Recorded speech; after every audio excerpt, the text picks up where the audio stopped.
आपको ये भी बताते चलें कि वजीर आजम मुजफ्फराबाद में यादगार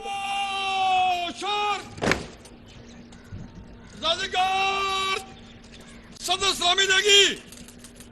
सदर सलाम सलाम फंग।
नीचे फंग करेगी।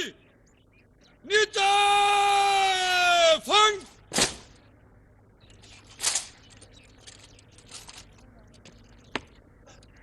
जनाब अगर इजाजत हो गार्ड बर्खास्त करूं। गार्ड बाजू फंग करेगी। बाजू फंग। गार्ड बर्खास्त।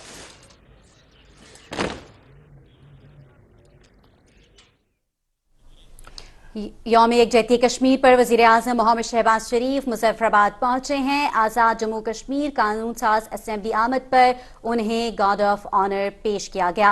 वजीर आजम मोहम्मद शहबाज शरीफ आज यौम यकजहती कश्मीर मुजफ्फराबाद में अपने कश्मीरी भाइयों के साथ गुजारेंगे। वजीर आजम मोहम्मद शहबाज शरीफ इस वक्त कश्मीरी बहन भाइयों से इजहार यकजहती के लिए मुजफ्फराबाद आज़ाद कश्मीर में मौजूद हैं, जहां पर उनको पहुंचने पर गार्ड ऑफ ऑनर पेश किया गया। आज के दिन की मुनासबत से वजीर आजम यादगार कश्मीर पर फूलों की चादर पेश करके कश्मीरी शहदा को खराज अकीदत पेश करेंगे। वजीर आजम कुल जमाती हुर्रियत कॉन्फ्रेंस के कायदीन और आज़ाद कश्मीर की सियासी क़यादत से मुलाकात के अलावा आज़ाद जम्मू कश्मीर की कानून साज असेंबली से खिताब भी करेंगे। नाज़रीन, इस वक्त आप अपनी टेलीविजन स्क्रीन पर ये मनाज़िर मुलाहिज़ा कर रहे हैं। आज़ाद जम्मू कश्मीर कानून साज असेंबली पहुंचने पर वज़ीर आज़म को गार्ड ऑफ ऑनर